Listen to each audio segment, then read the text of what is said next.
So with that, thanks, Kat. All right, again, thank you. Welcome to the Accelerating Climate Resilience Municipal Grant Program webinar. Today is the informational webinar for this grant program. And this is the team. My name is Van. I am in the Environment Department here at MAPC, supporting Francelis and Kat on running this grant program. Audrey is also our environmental intern who is here to join and support us as well. So please feel free to say hi to the team.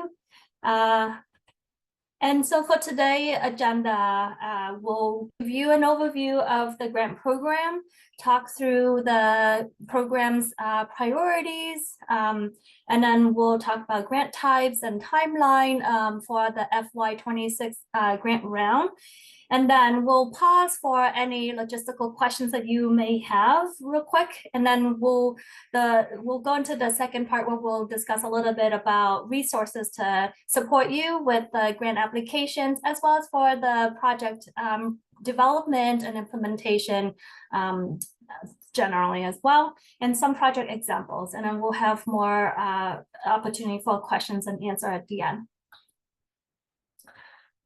All right, so with that, again, the Accelerating Climate Resilience Grant Program, or you'll hear us saying ACR quite often, is for the MAPC region, first helping municipalities and now extending that to community partners as well to advance strategies that protect people, places, and communities from the impacts of climate change.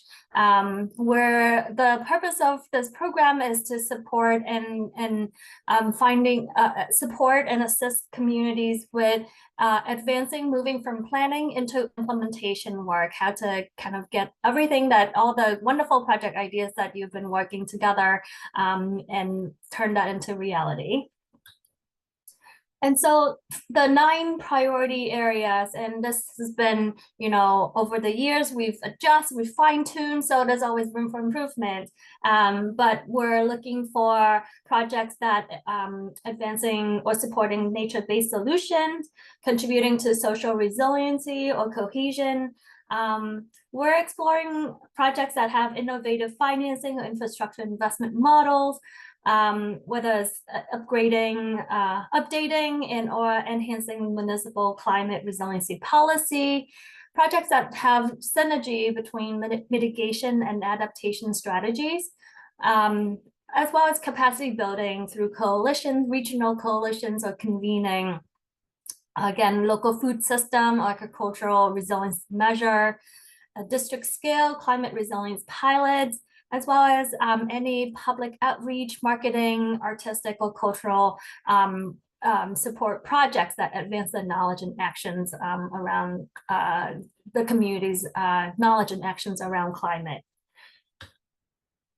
And just generally taking a step back to show you the type of climate action. So this grant program specifically fund climate resilience implementation work. So you'll see on one side the type of actions that are considered mitigation. So that's aimed to reduce emissions that are caused by climate change.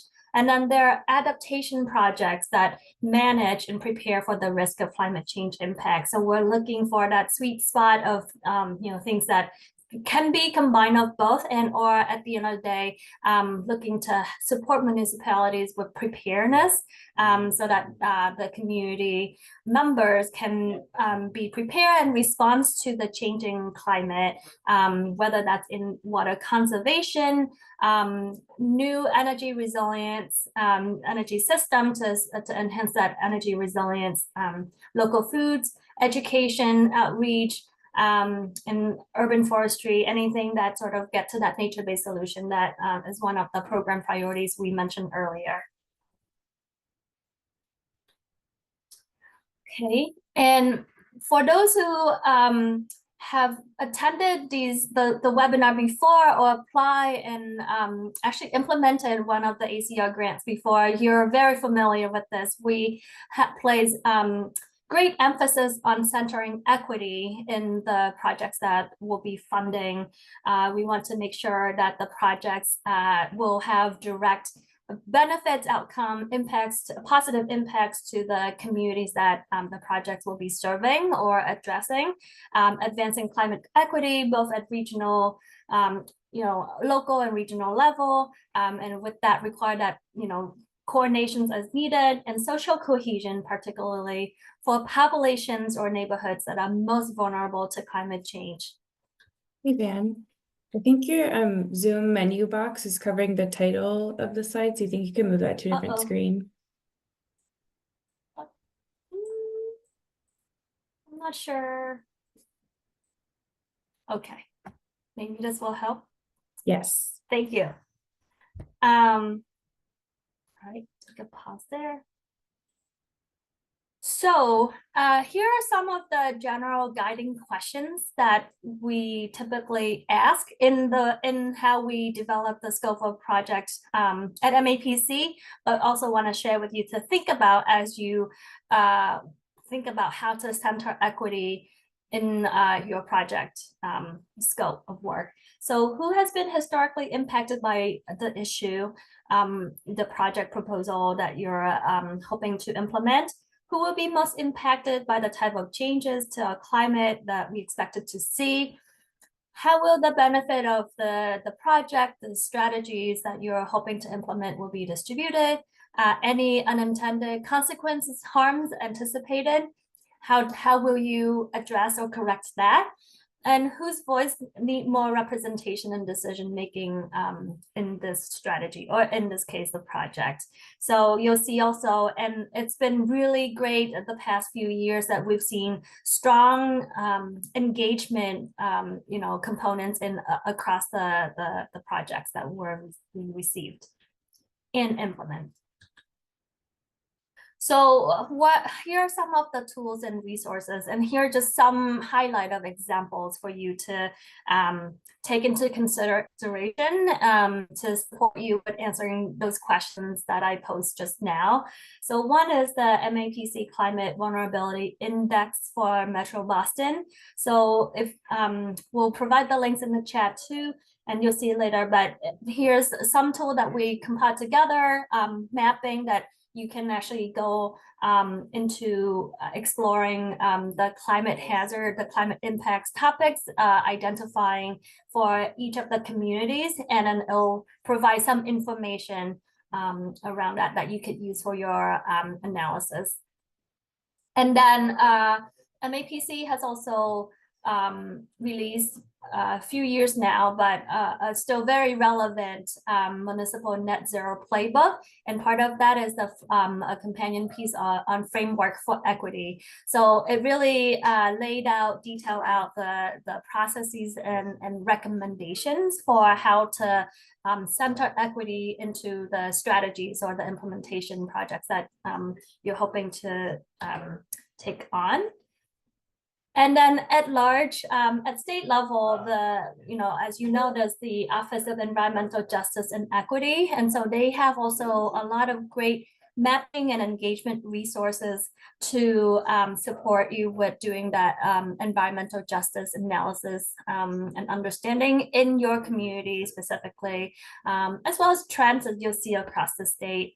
And of course, through the Municipal Vulnerability Preparedness MVP program, many communities are participating in, but they have guides for equitable and actionable resilience. And in that, again, you'll find resources, best practices, guidance, case studies.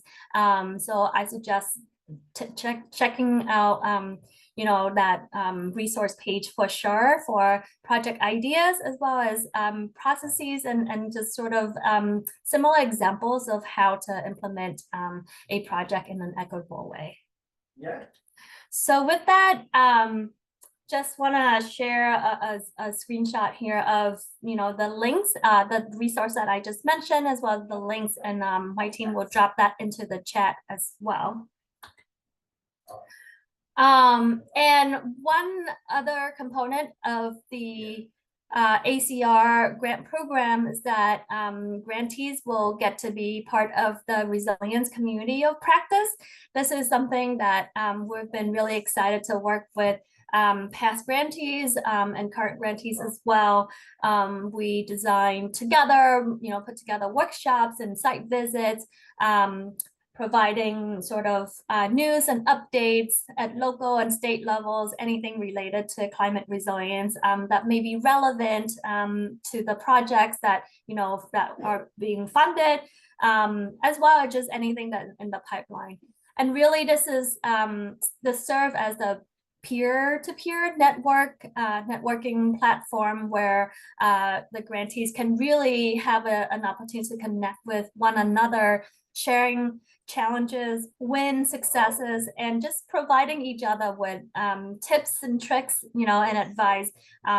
So we heard a lot on engagement, practices, procurement, and things like that. Some of the stuff that, communities, municipal staff, and community partners often run into.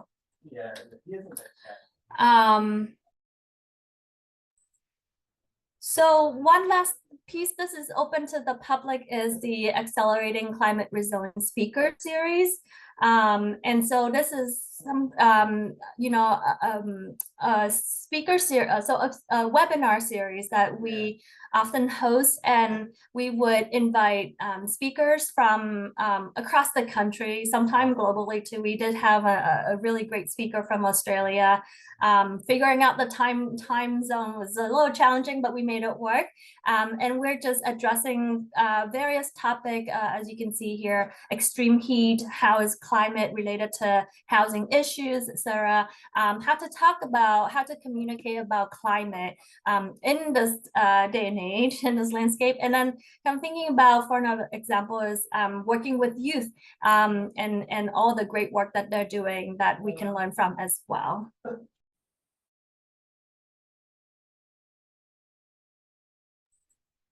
All right, so the most anticipated piece of information is the FY26 ACR invitation for proposal. It is now open, so everyone should be able to go to the ACR webpage and learn more and download forms and see all of the requirements and things like that. Again, new this year is that we're opening the applications to non-municipal applicants as well, but except that we do require the non-municipal applications to have the 501c3 status at this point. If you don't have a 501c3 status, please consider partnering with your municipal staff or partners to submit the proposal. The deadline to submit is on May 30th at 5 p.m. sharp. You can submit anytime between now up until May 30th, just to be clear. And one more new thing for this year is that this will be online submission. So you will not be emailing your application to any of our team member, unless you specifically request a PDF form to fill out due to accessibility issues and things like that. So that's something that we would have a conversation. You can reach out to me or any of my team member ahead of time to request a PDF application form. But I would say the best bet is to make sure you submit online if you can, just because of we've had Outlook inbox issues before. So just want to make sure we're not missing any of your great applications coming in. And for this FY26 grant round, we're funding 2 tracks of projects. One is 15 months, and each of these projects can request up to $50,000 per project. And the second track is for 21-month project, and for that, applications can request up to $125,000 per project. Yeah. We'll explain a little bit more why like this weird 15 and 21-month timeline. But before I move on, eligible project types are technical assistant or design, capital construction projects, as well as capacity building initiatives. You can check out, we'll talk a bit more about the example projects in the next few minutes, but you can also check out the example of projects that have been funded in the past to sort of get a sense of what are the project types that we had awarded on our website. Okay, so again, non-municipal led applications are eligible this year. That means local 501c3 community-based organization, tribes, and indigenous communities. Again, organizations without the status are encouraged to partner with the municipality to submit an application. And however, for these non-municipal led applications, to qualify for grant review and selection, you need to include a letter of support from municipal staff member or official. And the reason is that similarly, that we want to unsilo things and want to make sure that there's a clear line of communications and support for the projects, both on the municipal and the community partnership side. And so want to make sure that if you are submitting a proposal, municipal staff are aware of the project.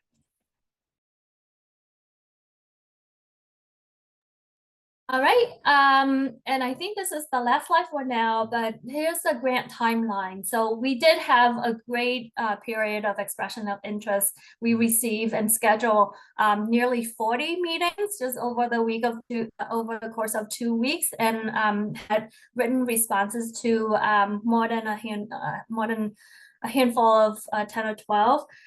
So now the invitation proposal is open, again, available online for you to check out, to download. It is an online submission requirement. However, you can download the invitation for proposal, and in there, there's the same questions as an online form that you can take a look and use that as a form that to draft your proposal responses and things like that if you would like. We're having a webinar today. We're also offering a workshop for non-municipal potential applicants next week on May 6th, where we'll provide a little bit more of assistance in terms of grant writing for the CBOs folks. Proposal due May 30th by 5 p.m. again. And then we're gonna form a team of review to go through all the proposals, and we're hoping that's in early summer, and so we're hoping to have the selection and announcement by hopefully end of the summer to get all the projects going by the fall. And based on whether you're applying for a 15-month or 21-month project, the project starts and end dates sort of vary.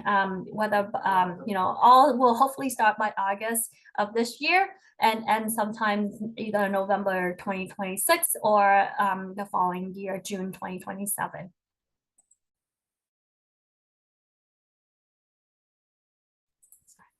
I guess one more before I stop for a little bit. So new this year, in addition to the typical mid-year and final reporting and participation in the resilience community of practice, what's new this year is that we are requiring the 3-month preliminary period. So what does that mean? It's basically, I see that as sort of your final phase for planning or due diligence. So during this first 3 months of once you receive a letter of award from us, grant announcement and all of that, we'll get into contract. Once the contract is completed, that kickstart the first 3 months of this preliminary period. And during the first 3 months, you are asked to do any final planning, such as finalizing the community partners that will be working on the project, building out your communications plans, engagement plans, do due diligence in terms of the procurement process, anything that needs to kind of be straightened out before you actually head into the implementation phase of your project. So after the first 3 months, then grantees will be required to submit the final scope of work to MAPC, and that scope of work may include any adjustment or changes based on what your findings or what's going on in the first 3 months of your project work there. And then the remaining of the implementation of the project will be contingent upon MAPC's approval of that final scope of work. So that's really important to be in touch with us, throughout, and or any questions coming up, and to make sure that your final scope of work is what you're ready to launch. And so after that 3 months, then you'll have either 12 or 18 months to finish out the project. So hope that makes sense. Okay, so I'll pause for a little bit because I know I throw a lot of information at you and see if you have any questions. And there's one question in the chat. I believe it was just sent to me, so I'll read it out loud. It's, can MAPC advise as to what municipal official qualifies to write a confirming letter for a non-municipal applicant? And on the proposal form, we noted that it could be a municipal staff member or official, such as town administrator or town manager or something like that. So hope that clarifies that. That's right. I think ideally, obviously someone in decision-making role. So the head of the department of of that municipal department that you've been working with, or a town administrator, town managers, anyone that can, be in that leadership position to show support for your.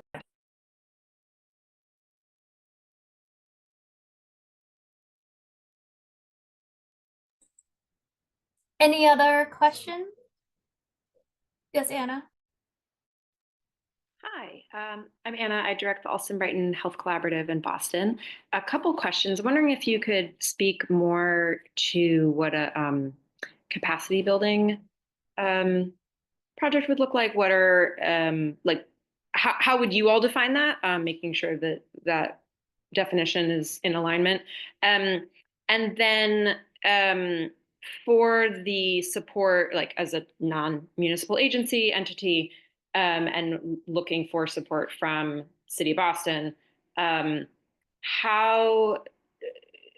curious if there's opportunity, if MAPC would be provide any opportunity to help align, so that we're not potentially applying in competition with a city department without even knowing it, if that makes sense. So if we were to ask, for example, a city department to provide a letter of support, and they say, actually, we're applying. I'm concerned a little bit about like that conflict and how to actually get support if we're all going for the same funding.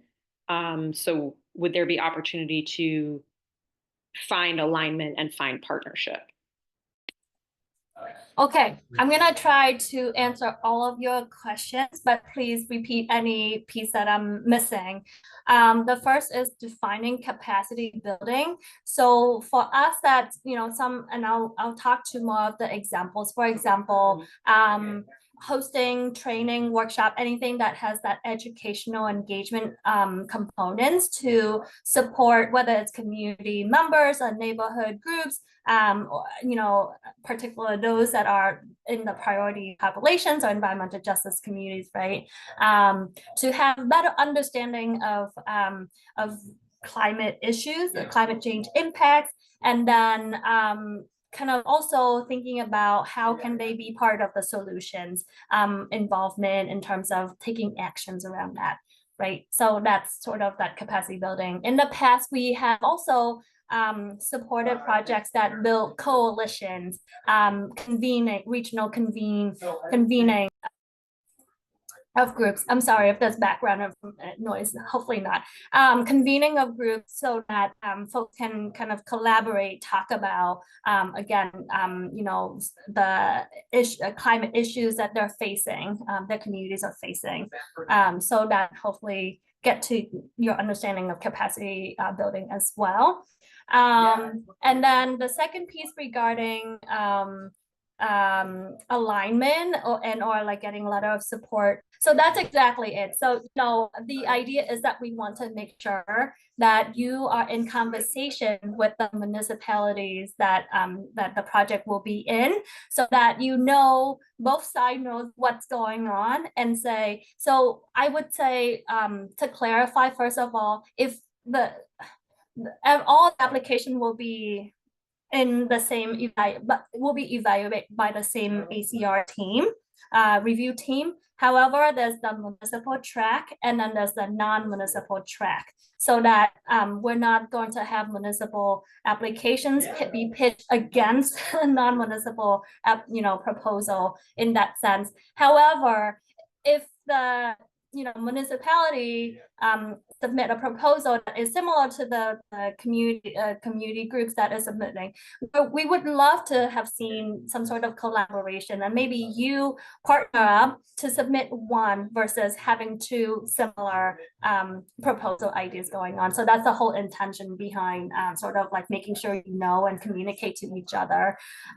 Municipalities can also support more than one non-municipal projects, as they wish. So there's no competing, but you have to choose one over another.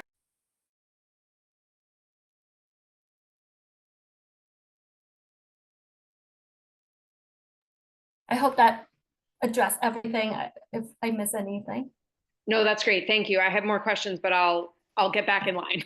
All right. Feel free to drop the questions in the chat as well, and we'll get to it. Anyone else before we moved on? Any other questions, Kat or Francelis, in the chat? I think maybe one you could touch on now and then we can move on.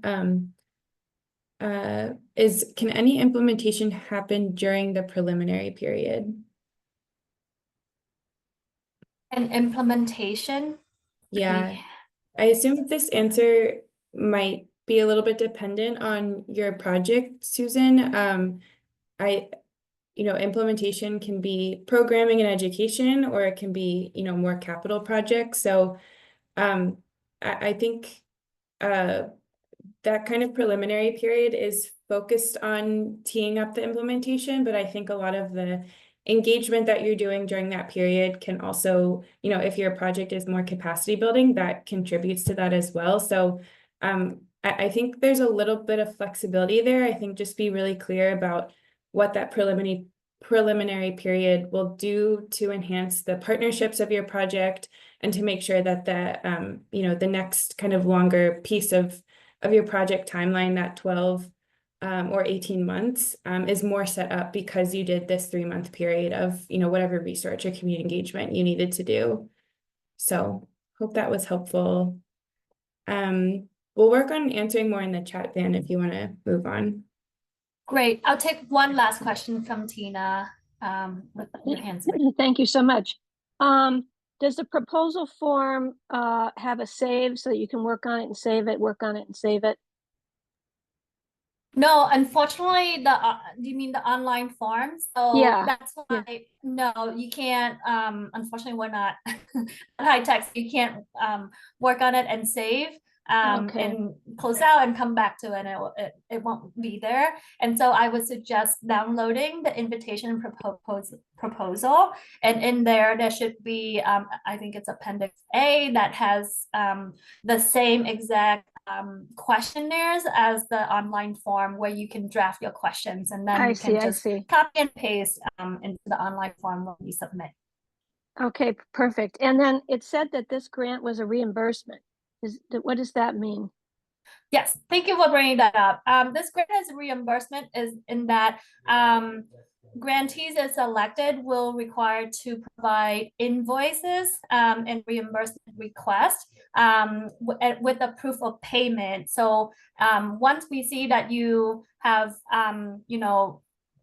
spend the amount and have proof of payment to any service providers, or like stipends for during your engagement and things like that, then we will reimburse that amount until you draw down by the end of the project. So there won't be So say if we're awarding a project $50,000, it's not an upfront $50,000 check that we'll write you. It will be by reimbursement that whatever you spend, we will reimburse back. So we have to spend our money and then submit an invoice, and then you give us our money back. Yes. Oh, she's okay.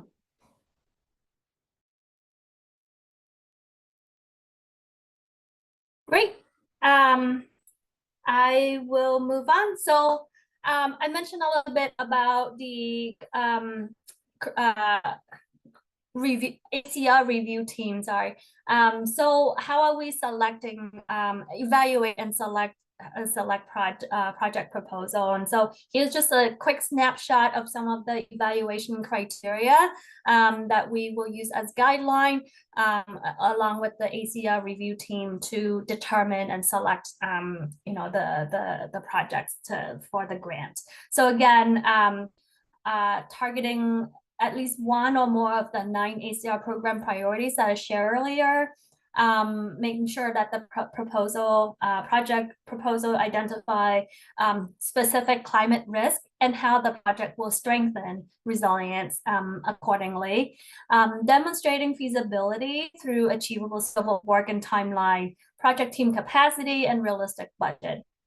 This is very key and important in terms of making sure that your projects have clear ask, requests, and clear deliverables laid out in terms of what is the project is going to achieve. That will really help the review team to make that decision. Design and implement the project with an equity lens. So again, how strong is the consideration or centering of equity in your project will give you that point. Demonstrating meaningful engagement and support from the public with a clear path for generating public support. So obviously, the greater the buy-in you have for your projects from the community, and then involvement and engaging them throughout the projects, that you can clearly lay out the detail. Whether you have, identifying partners and or like using part of the project scope, part of the project timeline to map out stakeholders. Again, that's where that's really important, that preliminary period that you are able to do that. That would be very critical. And then creating opportunities for learning, replication, and developing of best practices. We want to make sure that these projects are replicable, scalable, making sure that we can turn these into best practices and case studies that other communities can also learn from and replicate. And of course, as a regional planning agency, we have additional extra love for regional collaboration. So making sure, if able, then combined force, pulling together the synergy and the resources and create a regional scale project. And of course, just to re-emphasize that projects that advance climate equity and directly benefit climate vulnerable populations, the priority populations identified through the resources that we shared with you earlier, will definitely get a higher priority.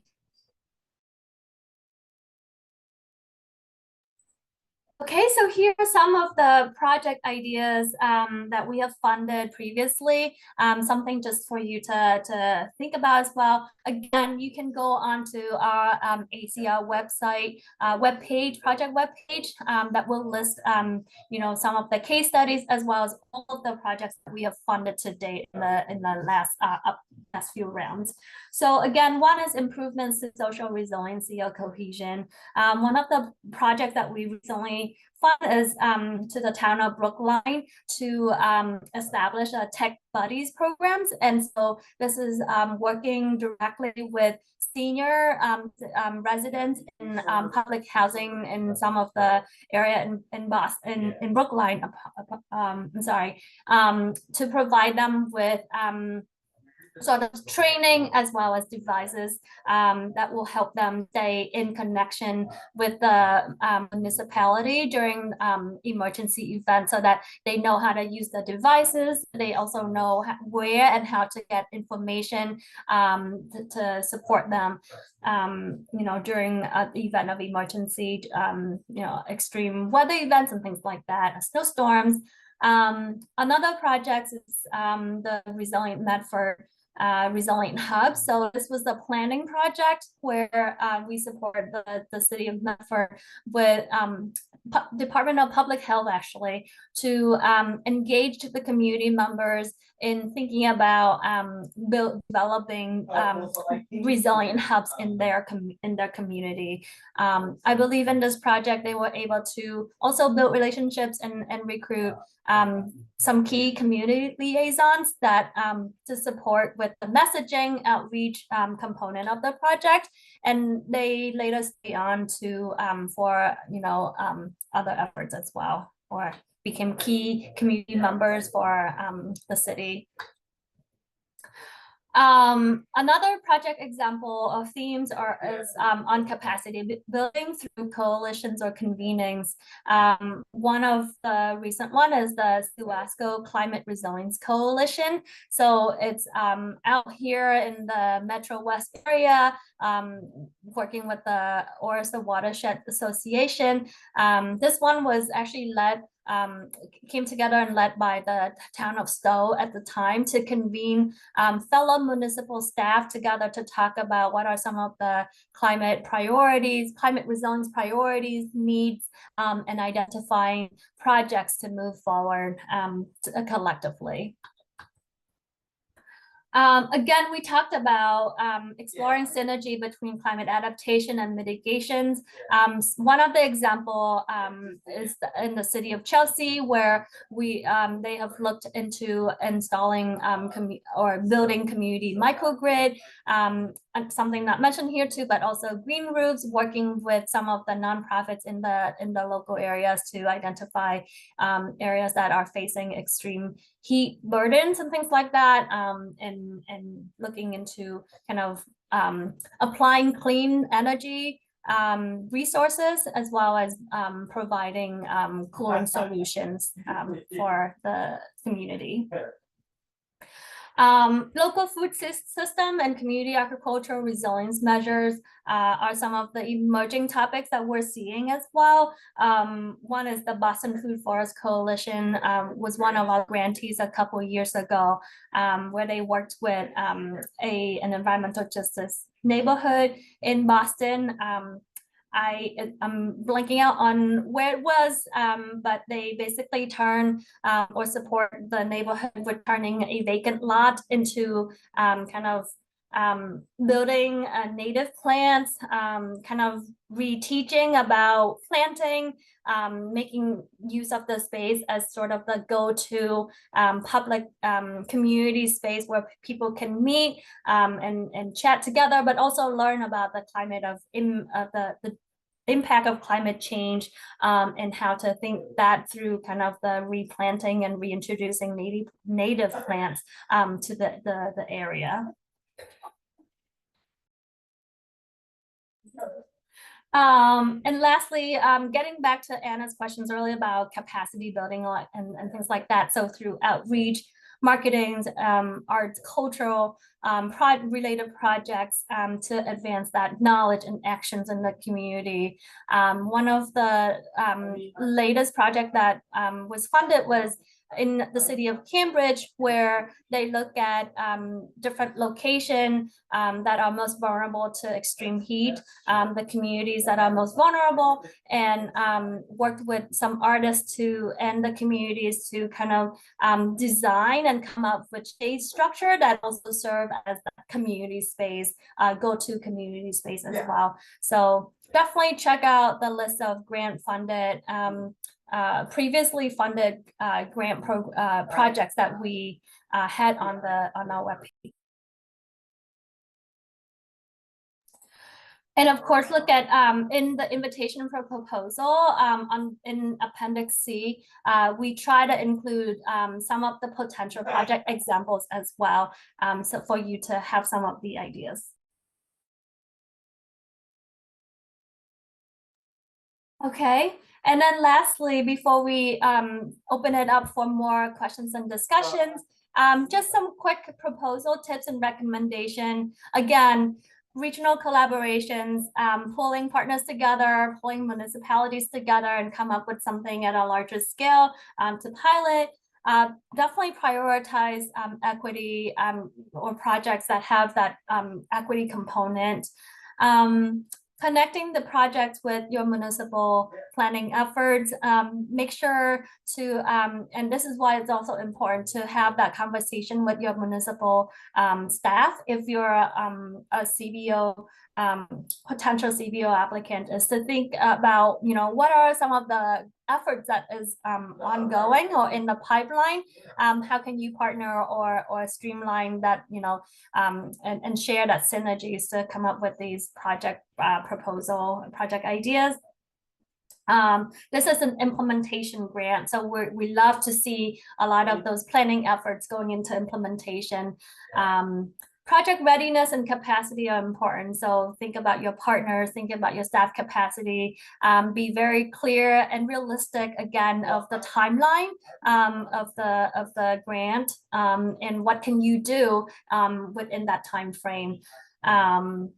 And of course, leverage, other local, state, or federal funding. Sorry that it was still there from last round, but again, we had, just to let you know, we had funded project that support, for example, a community that received MVP projects, for example, and then they realized there's just some particular component that they would love to dive deeper. So our ACR grant actually came in to support that component. It was engagement specific, but it doesn't have to be just engagement. Anything that you can make an argument for, like, how can this piece of the ACR grant can help support and strengthen a larger project that you're doing. Definitely detail all of that, make sure that we know and see the big picture as well. And I think it's clear that community support can make or break a project. Buy-in is super important. We also love to see projects that have, robust community engagement, involvement. And if you do, make sure that there's fair stipends and reimbursement to those community members that are participating in your project. And of course, to say it one last time, be very clear about your ask and your deliverables.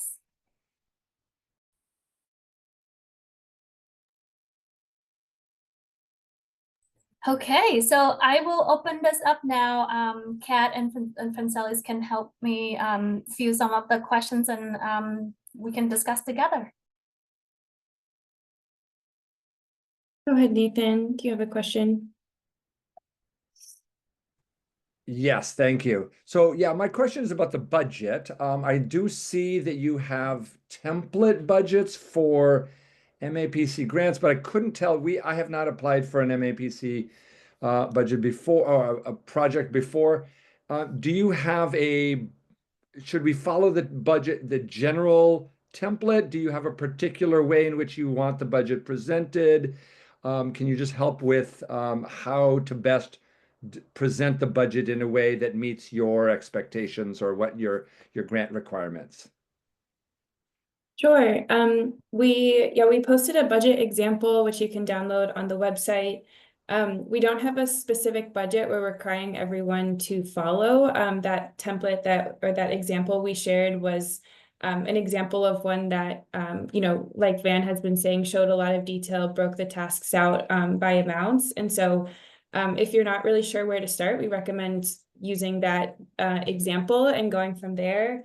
But overall, I would say just be really clear and concise and detail out each task and each cost amount that you expect.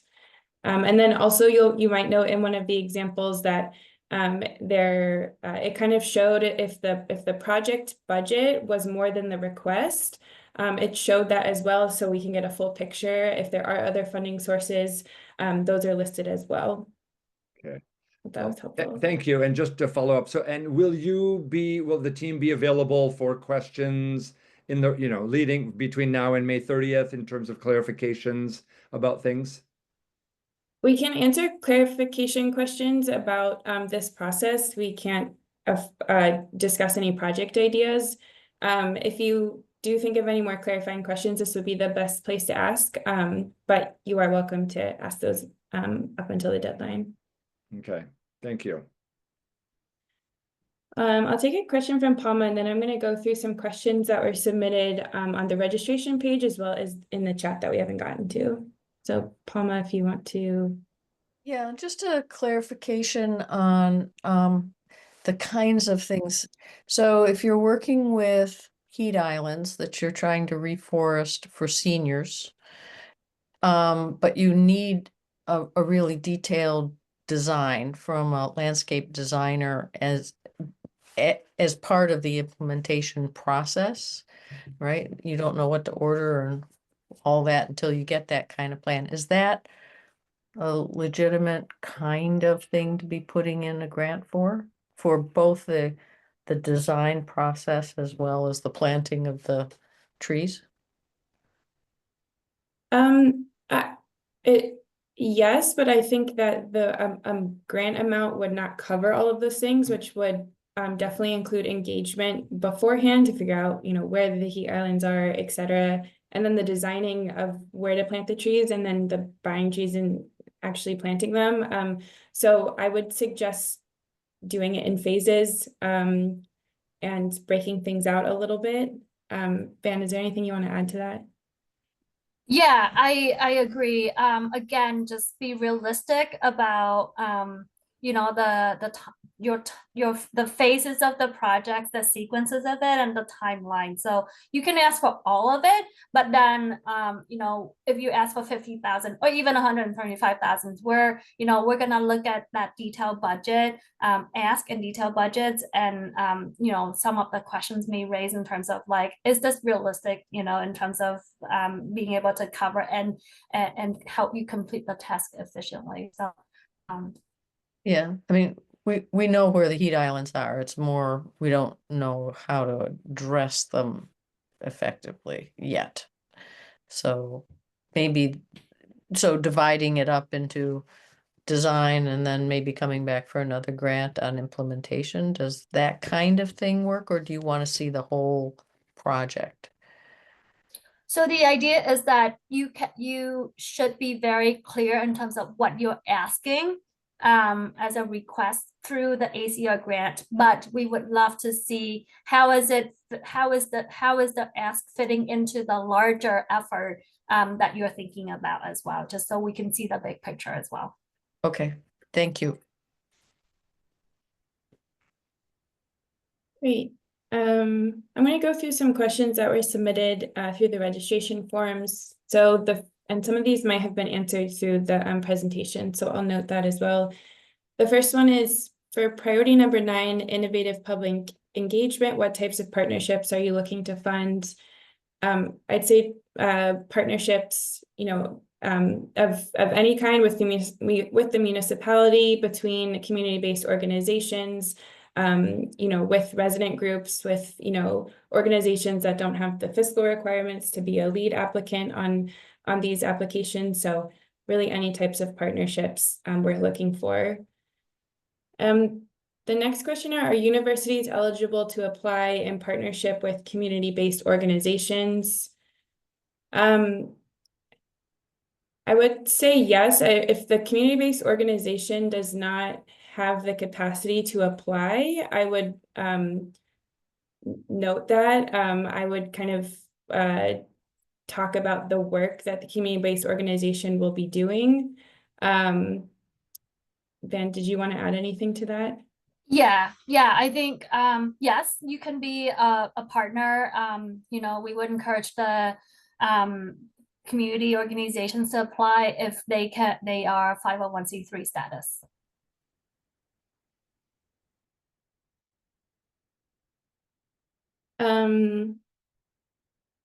Great. So the next question is, we are prioritizing wildfires, heat, and drought for this year. Might there be grant opportunities in these areas?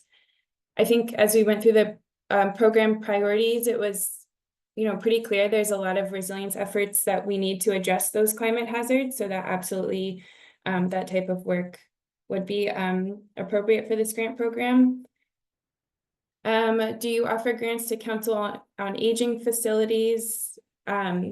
Yes, I believe that would be a municipal-led grant. So if the project is focused on resilience for the communities that the Council on Aging serves, then yes, that would be appropriate. Let's see. Could you speak to the rationale behind the reimbursement versus upfront funding structure? Ben, do you want to take this one? Yes. This is just based on our legal counsel's advice and guidance. This has been something that we've been doing, and the capacity we can definitely have an offline conversation, but this really is just a reimbursed grant at this point that we're able to provide.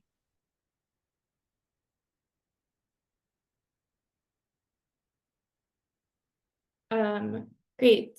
Someone asked, I understand there'll be award grants for up to 6 projects. If you receive proposals for projects with smaller budgets, are you likely to make more awards?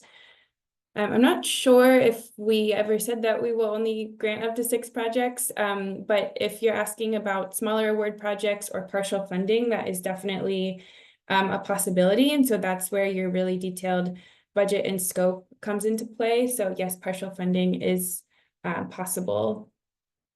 And that's also another reason we were kind of talking with Palma about a phased approach. If your project does have different phases or ways you could chunk it out, for lack of a better term, definitely do that in your scope and proposal.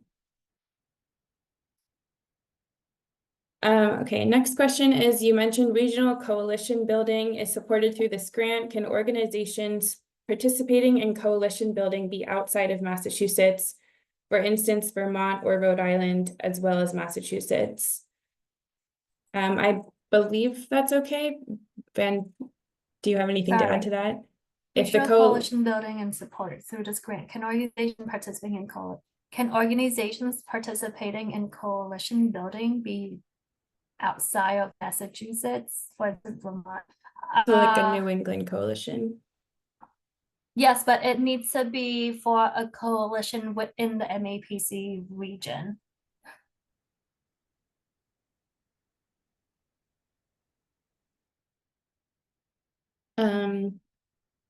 Okay, let's see.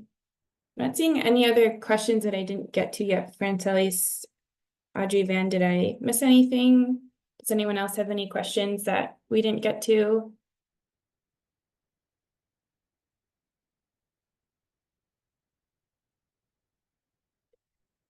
And as a reminder, we'll post this recording on our ACR webpage. So definitely check back.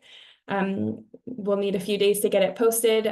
So we'll do that. And then we'll also write up these question and answers and post them as well.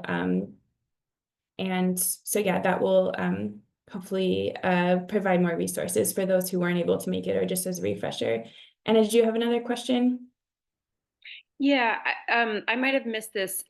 I know this is sort of office hours. I have more specific questions, not to like grant content or project content, but really just around the recommendation letters or municipal recommendation letters. Is there any time when, like, if we have more of those like technical application questions, is there a separate time to connect on that, or just even over email?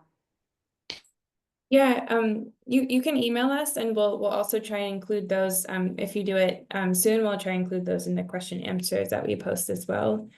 So you're welcome to do that. Okay, we have just a few more minutes left, so we just wanted to share a few more opportunities coming up. We appreciate you all attending and having interest in the ACR program. We're really excited to expand the eligibility On May 6th next week, we have a writing workshop for non-municipal applications. So this will just be a little bit of a closer look, walking through the application and things like that. So if you are a non-municipal led application, you're welcome to join us for that workshop. And so I think we put the registration link in the chat.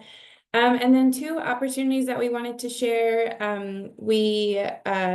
We're hosting together with BU a symposium. It's part of a nationally led conversation about heat health and equity. We're looking to advance, or we're looking to understand what we want to advance in terms of heat health research and priorities. So if you're working in the heat space, concerned about heat, have colleagues or other folks who are working in this space, we invite you to join the symposium, which will be in person on June 18th at BU's campus. There's a link in the chat to sign up for our email list.